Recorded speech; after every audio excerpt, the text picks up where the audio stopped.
Our largest crocodile, Ted, he sustained some injury to his top jaw from one of the smaller males. You'd expect a croc that's 100 years old to have a few battle scars, but what Ted has over his snout there is quite something. That sort of area, it's not a superficial wound now. Yeah. That's actually quite deep and quite dangerous. We have to act and act now.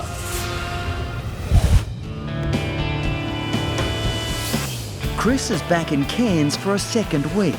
He's been invited to work at the busy Marlin Coast Vet Clinic with his mate, Rod Gilbert. Morning, mate. How are you? Hey, how are you, Chris? Yeah, pretty well. What's going on today? Well, I've just had a call from Hartley's Creek. Ted, one of the older crocodiles up there, has had an injury. Yeah. He needs to be seen as soon as possible. And you want him seen by me, don't you? That'd be good. Of course you do. You've saved this one up, haven't you? Sort of. Yeah. That's what I thought. Thank you, mate. As a vet, working up here just seems to have this intensity about it that really draws me in. It's hotter, it's harder, and the animals seem to find themselves in situations that are nothing like back home.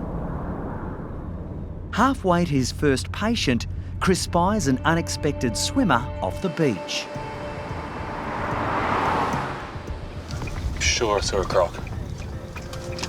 Yeah. Yeah, it is. Wow. Look at that. Just cruising in the open ocean. I mean, this is an idyllic beach.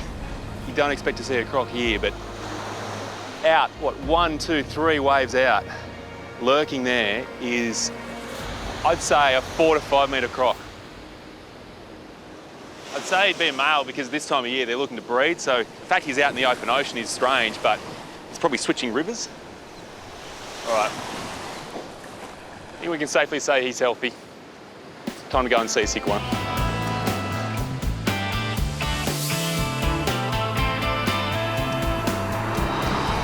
The sick croc Chris needs to see is at Hartley's, 40 minutes north of Cairns. How you doing? You Shane? That's me. How are you? I'm Chris. Nice to meet you, mate. Sorry I'm a bit late, mate. That's all right. Already seen a croc today. Oh, bonus. Now, where's this one you want me to look at? He's just down here, mate. Okay. Yep. Shane Neal is the senior reptile keeper. He looks after the 3,000 deadly crocs that call this place home.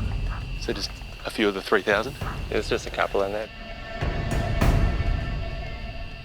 Our largest crocodile, Ted, he sustained some injury to his top jaw from one of the smaller males. Like, he is a very old crocodile, so we're always very concerned about his health and well-being. And some of the injuries did look pretty serious to us. So we go on the boat? Yep, we're going on the boat now. See if we can find him. Even the boats are kept behind fences here. Ted lives with lots of other crocs in an area known as Hartley's Lagoon. What are you worried about with Ted? Because obviously it's coming to the breeding season now, he has been fighting with one of the other males, and he has sustained some injuries around his mouth. And he is a very old crocodile. I mean, we do think he might be around 100, maybe even older. 100? Yeah. So we are concerned for his well-being. Yeah, you bet. Shane tells me that despite Ted being 100 years old, he's still competing for the affections of the women in the lagoon. In doing that, he's got into a fight with the other males, and apparently he's been beaten up pretty bad. Where's Ted been spotted lately? He's not in his usual spot, so he might be hiding away somewhere. Finding the injured croc is going to be a massive task. The lagoon is huge. The water is murky and thick with reeds. So who's this one here? That's one of the females. There's two here. Not him? No, too small for him. Even though Ted is 5.4 metres long, he's not easy to find out here. So are you at all concerned, the fact that he's just nowhere to be seen at the moment? We are a bit, just because of the fact he is an old crocodile, so we sort of really need to respond to any sort of injuries with him very quickly. Yeah. Chris is growing increasingly worried. The old croc could have life-threatening injuries, which would explain why he's nowhere to be found. Can you nose it right in a bit, Nick? So you're thinking he could be in here? He could be, yeah.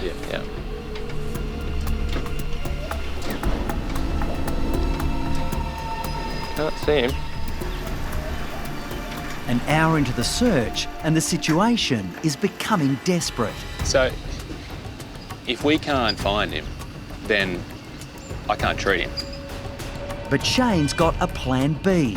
And with hundreds of crocs lurking everywhere, it's a high-risk strategy. So we're going to the bank now. We're going to the bank and we'll see if we can get him up. Okay. Now got reinforcements. Yeah, we've got Jesse here as a backup, as our guard in case things go pear-shaped. This is where we're going in. In far north Queensland, Chris and the team from Hartley's Crocodile Adventures are about to enter a lagoon filled with deadly crocodiles. They're looking for Ted, a monster 5.4 metre croc who's been badly injured in a mating battle with a rival male. So you're actually going to call him? Yep. Here. Call him up. Do you use like a low frequency thing, or what do you, like, how do you actually attract him? It's very technical, Chris. We just say, come on. You do not. Seriously. Shane's hoping to trick Ted into thinking it's feeding time.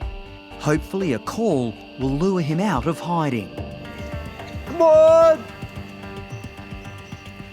Come on!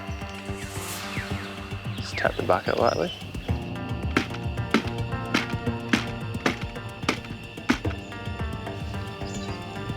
You can see the reeds moving. Just through you now. Just a shadow under the water, but it's a big shadow. All of a sudden, the reeds start parting, they're shaking, you can almost feel the ground moving. He's on his way. It's like something out of a horror film. Come on, Ted, come on. Okay, so we're okay here right now? At the moment, yeah.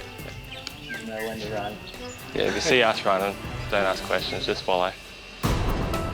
Knowing that this croc needs to be looked at is what's keeping me anchored to the ground, but there's a lot of instincts inside you saying, get out of here.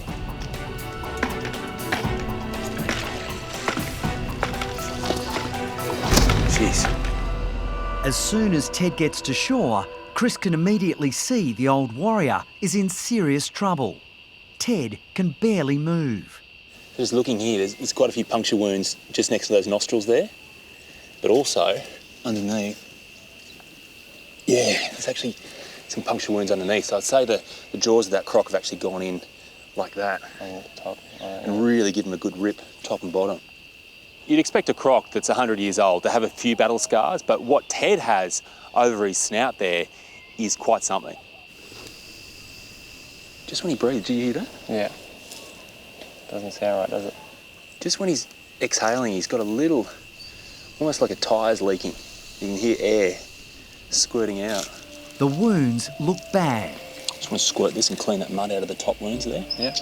But Chris won't know the full extent of the damage until the area is cleaned. Unbelievable. I managed to get the swab in there and really clean out some of that dead tissue. But pretty quickly, Ted tells me he doesn't like it one bit. He's turned around and gone into the water. But by going into the water, he's actually given us another important clue about just how serious his injuries are. He's got those bubbles coming out there. So that puncture that he's had is quite deep. Okay. And going into some quite sensitive tissue, which explains why he's really pulled away when I've started to dig in there and try to clean it out. He's going to need some antibiotics. Okay. Because that sort of area, it's not a superficial wound now. Yeah. That's actually quite deep and quite dangerous. It's heartbreaking. Yeah, it's hard, isn't it? Seeing that air rushing out of Ted's mouth really rams home the fact he was bitten hard, because to puncture that bone, to cause that leakage, takes a big hit. We have to act and act now. This 5.4 metre monster was involved in a territorial fight with another male and now has horrific injuries to his snout that need urgent treatment. I don't generally carry around crocodile tablets. Okay. Why not? Well, exactly. So the only ones I've got are for dogs, but this is the perfect antibiotic for him. So instead of getting one or two, he's going to get a few more. How much does he weigh? Probably about 900 kilos. He's going to get 18 tablets. Okay. 10, 11, 12. Getting antibiotics into a 900 kilo croc, you can't exactly put a tablet down his throat. Or can you? All right, so we got a nice piece we can hide these in. All right. Come on, big fella. Would he normally be a bit more active than this? Yeah, he'd just stay up here and we called him, he'd just straight up. Yeah. So he's obviously really feeling it. Absolutely. Yeah. Definitely, yeah, he's definitely not well. Come on, Ted, come on up here. It's crucial that Ted gets all the antibiotics. Come on, Ted, come on up here, come on. But the commotion is attracting an unwelcome onlooker. Got a bit of a problem here because we've got this little female here now. She, at her age, is very nimble, she's very fast. And she's a big attack risk. Chris needs to make sure Ted gets to the food before the intruder. Come on, come on. Come on, big fella. Come on up here. Come on. Come on. Come on, Teddy. Keep it right. You got it? Let's see it swallowed. Come on. Good boy. Good boy. Well done. Now that Ted's had a good dose of those antibiotics, they'll be working into his system over the next 24 hours. The great thing is, it'll start to heal him from the inside out. Looks like he's decided this appointment is over. I've got to say that when I was told that I had to treat a 5.4 metre crocodile with injuries around his mouth, I couldn't have hoped that it would go this well. Which probably means I should leave now while my dignity and respect is intact. All right, mate. Thank you. All right, thank you. See you, Teddy.